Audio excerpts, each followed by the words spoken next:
আসসালামু আলাইকুম। ভিডিওর শুরুতে একটা কথা বলি, মরিশাসে যারা আছেন তাদের জন্য খুব গুরুত্বপূর্ণ একটি সতর্কবার্তা।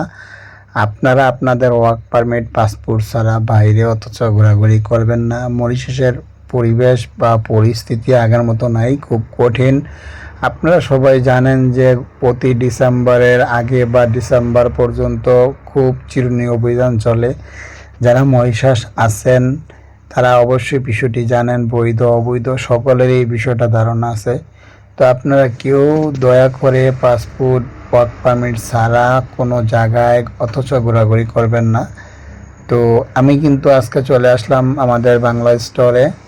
এটা হচ্ছে মরিশাস সিনেগিয়া বাংলা স্টোর। তো আপনাদের ঘুরে ঘুরে দেখাবো আর আমি কিছু কথা বলবো, আপনারা অবশ্যই কথাগুলো মনোযোগ দিয়ে শুনবেন।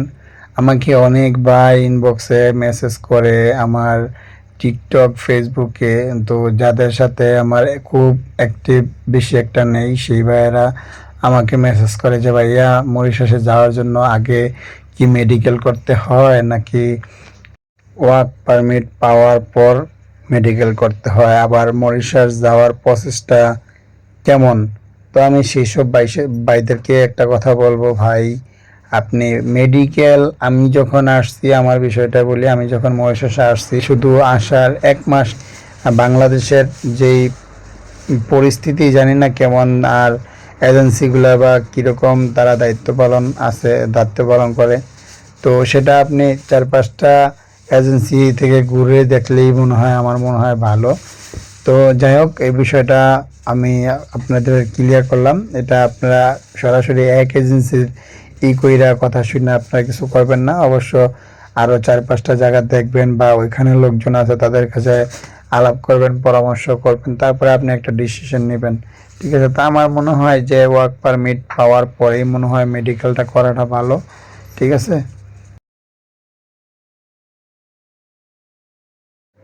আর আমরা সবচেয়ে বড় যে ভুলগুলো করি সেগুলো হচ্ছে বিদেশে যাওয়ার আগে সবাই তো স্বপ্ন দেখে পাই, কিন্তু দৌড়াদৌড়ি আর তাড়াহুড়া করে এজেন্সি পিছনে ঘুরলে কোনো লাভ নাই। ঠিক আছে? তো আমি বারবারে বলি, সবসময় বলি, প্রথমে ভাষা শিখো, নিজের স্কিল তৈরি করো, তারপর প্রস্তুতি নাও, দেখবা পথ নিজের থেকেই খুলে যাবে। তবে ভাই এগুলা আমরা কেউ মানি না। ঠিক আছে? তো জীবনে আগে নিজেকে তৈরি করো, তারপরে বিদেশে তো আপনি তোমার দিকে হাত বাড়াবে। এগুলা হচ্ছে মনে করেন যে ভাই, এইটা আমি একটু ছন্দ সরে বললাম। তো বললাম এই কারণেই, আমরা বিদেশে শুধু আসার স্বপ্ন দেখি, আসলে আমরা আইসা কি করবো আমরা ওই সব পরিকল্পনা মাথায় রাখি না। তো আজকে ভিডিওটা করলাম ঘুরতে ঘুরতে এই কারণে, কারণ আমি তো বেশি একটা ইউটিউবে ভিডিও করি না, আর ভিডিও করার মতো আমার সময় হয় না। ওই টিকটক ফেসবুকে একটু একটু ঢুকি আর ওইখানে দু একটা এমনি ভিডিও দিই। তো ভাবলাম যে যেহেতু ভিডিও করার একটু সময় পাইছি তো আমি এই ভিডিওটা করি। তো সেই কারণে আমার একটা বন্ধু বাংলা দোকানের ম্যানেজার, তো আমাকে ইনভাইট করছিল এখানে আসার জন্য। আমিও প্রায় 6-7 মাস যাবৎ বলতেছি আসবো আসবো। আর বিশেষ করে আসছি এই কারণেই যে কিছু কিছু ভাই ব্রাদার আমারে খুব কমেন্ট করতেছে, ভাইয়া মেসেজ করতেছে কমেন্টে যে ভাইয়া উইনার্সের বিষয় কীরকম, বা শপিং মলের বিষয় কীরকম, ফার্মের কাজ কীরকম। তো এরকম অনেক কাজের ইনফরমেশন চাইতেছে, কেউ কানেকটেশনের, তারপরে কেউ গার্মেন্টসের, এরকম অনেকজন অনেক বিষয় জানতে চাইতেছে ভাই। তা আসলে এক ভিডিওতে এতগুলো বলা সম্ভব না।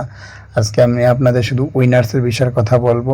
তা আমি যতটুকু জানি, আমার এইখানে 4-5টা বন্ধু আছে, তো আমি তাদের থেকে জিজ্ঞেস করছি, শুধু এই দোকান না এরকম আরও 5-6টা দোকান আছে, তো তাদের সাথে আমি আলাপ করছি, আলাপ করেই কিন্তু আমি ভিডিওটা করতেছি।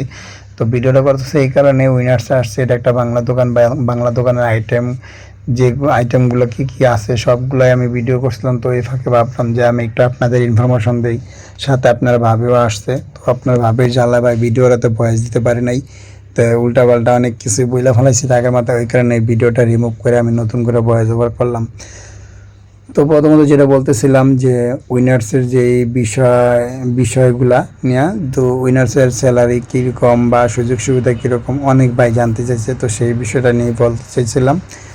আর সেই বিষয়টা হলো যে উইনার্সে প্রথমত আপনার দক্ষতার উপর ডিপেন্ড করে, আপনি কাস্টমার কীভাবে হ্যান্ডেল করতে পারবেন, আপনি কাস্টমারের সাথে কীভাবে কথা বলবেন, কাস্টমারের সাথে কীভাবে আপনি আচরণ দিবেন। তো তো সেই বিষয়ে লক্ষ্য করা হচ্ছে আপনার মনে করেন যে স্যালারি, আর বেসিক্যালি যেসব যতটুকু স্যালারি দেয় গভর্নমেন্ট থেকে, প্রথমে সব আছে কিছু কিছু উইনার্স আছে, যেমন 18,500 টাকা থেকে শুরু করে আপনার দক্ষতার উপর নির্ভর করে আপনার কত টাকা স্যালারি আসবে। তো আমার এখানে দুইটা বন্ধু আছে, একজন সেলসম্যান একজন ম্যানেজার। তো যিনি সেলসম্যান আছে তার কাছে আমি জিজ্ঞেস করছি, উনি আসার পরে ওনার বেতন প্রথমে ছিল 18,500 টাকা, আর যিনি ম্যানেজার আছে ওনার বেতন আছে প্রায় 33,000 টাকা। তবে আমি এটা বলে রাখি, এটা কিন্তু বাংলাদেশি টাকা না, এটা হচ্ছে মরিশাস রুপি। তো মরিশাস রুপি 33,000 টাকা আর 18,500 টাকা, ঠিক আছে। সেলসম্যান যিনি ওনার বেতন 18,500 টাকা, সব মিলে জিলে উনিও কিন্তু 25,000 টাকা প্লাস পায়। তারপরে খাওয়া দাওয়া কোম্পানির, থাকা খাওয়া কোম্পানির, ঠিক আছে। আর ম্যানেজারের ওভারটাইম আছে, ওনার অ্যালাউন্স আছে, সবারই অ্যালাউন্স আছে। তো এই বিষয়ে আমি আরও ভালোভাবে আপনাদের তথ্য দেব। আমি আরও 4-5 জন জিজ্ঞেস করি, বা আমার আরও যারা ভাই ব্রাদার আছে সবার কাছে জিজ্ঞেস করার পরে আমি আরেকটা ভিডিও দেবো। আর ভিডিওটা দেখার পরে অবশ্যই চ্যানেলটা সাবস্ক্রাইব করে দিবেন, কারণ আপনাদের মূল্যবান কমেন্টগুলো তুলে ধরেই কিন্তু আমি পরবর্তী ভিডিও দেবো। তো ভিডিওটা সবাই বেশি বেশি শেয়ার করবেন। আর আমি পরবর্তীতে কী ধরনের ভিডিও নিয়ে আসবো, তো সেটা হচ্ছে আপনাদের কমেন্টের উপর ভিত্তি করে। আর এখন থেকে নিয়মিত আমি টিকটক, ফেসবুক পাশাপাশি ইউটিউবেও ভিডিও দিব। আর সবাই ভিডিওতে আপনাদের মতামত অবশ্যই জানাবেন, আপনারা কারা কোন বিষয় জানতে চান মরিশাসের বিষয়। আর ওয়ার্ক পারমিটও যদি হাতে পেয়ে থাকেন কীভাবে চেক করবেন, বা আপনার অন্য যদি কোনো কিছু জানার থাকে অবশ্যই কমেন্ট করে জানাবেন, আমি আপনাদের রিপ্লাই দেওয়ার চেষ্টা করবো ইনশাল্লাহ। তো সবাই ভালো থাকবেন, নিজের প্রতি খেয়াল রাখবেন, আর একটু চেষ্টা করবেন, যেহেতু মরিশাস যদি আসতে চান, আর কিছু না পারলেও হিন্দি আর ইংলিশটা একটু শিখে আসার চেষ্টা করবেন। তো আপনার ভাবে কিন্তু খুব চালাইতেছে, আমার বন্ধুরে দেখাইতেছে, তো আমার বন্ধুরও দেখাই দিলাম। এ হচ্ছে সেলসম্যান আর ও হচ্ছে ম্যানেজার। তো আমার দুই বন্ধু, আর আপনার ভাবি আর আমি। তো সবাই ভালো থাকবেন, আল্লাহ হাফেজ। আর যা বললাম একটু বেশি বেশি চেষ্টা করবেন ইংরেজি শেখার। ধন্যবাদ।